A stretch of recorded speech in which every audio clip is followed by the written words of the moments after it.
Welcome back. China's President Xi Jinping inked 15 deals, including loans and grants worth millions of dollars with Rwanda on Monday as part of a whistle-stop tour to cement relations with African allies.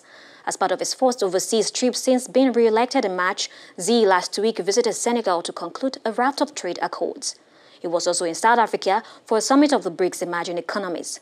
China has already provided vast sum of money to the continent with Beijing's financial largesse, raising fears that poor nations are unprepared for such massive debt.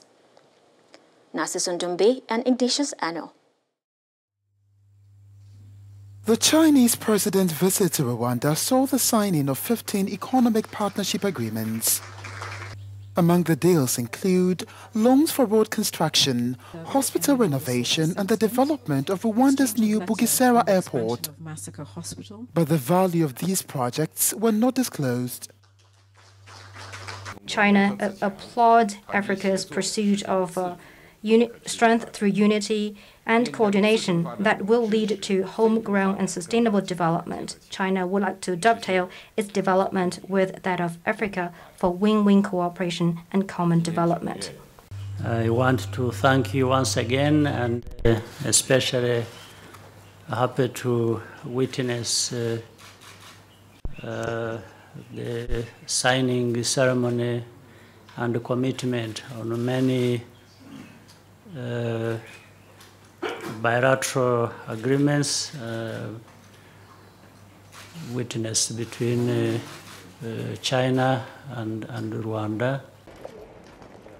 Since taking office, Xi Jinping has overseen efforts to expand Chinese influence in Africa. Rwanda, which is one of Africa's fastest-growing economies, had trade with China worth $157 million in 2017, making Beijing one of Kigali's largest trade partners.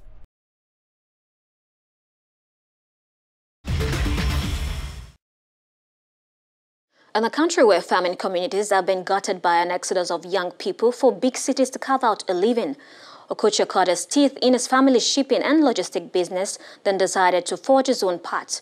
He identified Nigeria's agricultural sector as one of the enormous potential where he can make the most impact. Today, he is a pioneer in hydroponics. Amelenga and Elen Wangalwa. In Nigeria, more young people are now starting out in agriculture. This is a case of Sei Oyenuga, who identified Nigeria's agricultural sector as one of enormous potential where he can make the most impact. He returned to the country in 2015 after starting his career in Washington, D.C. and started growing cassava, a highly prized food in Nigeria. Is putting a stick in the ground or a seed in the ground. It's really understanding how to cultivate it in an environment like here. So in the way that we do it, we have to work with a lot of challenges. Today, Sei runs a 400-hectare farm with some 30 employees. Despite the difficulties, he plans to quadruple his production by 2019, cultivating nearly 2,000 hectares. His objective is to produce cassava flour for export. Peter Okocha Jr., for his part, has been developing new varieties of sweet potatoes in aeroponics for 2 years, thanks to an indigenous above-ground watering system. He also hopes to make a fortune in agriculture. Nobody wants to do the conventional standing in the hot sun and sweating and the labor that comes with that and so forth. If you can combine something with data and technology and automation and so forth, it makes it more attractive. The West African powerhouse is seeking to slash its dependency on crude revenues and wean itself of costly imports. President Muhammadu Buhari's government backs farming as one driver of recovery. Nevertheless, the main problem for business is access to bank loans, which attract high rates of interest compared to other countries in the region.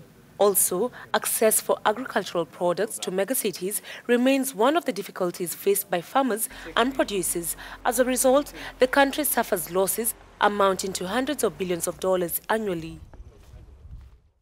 Thank you for watching. Send your questions, comments and suggestions on Twitter at Africanews, or you can reach me directly at Afolake G and on Facebook, Afolake Oyinloye. Till then, goodbye.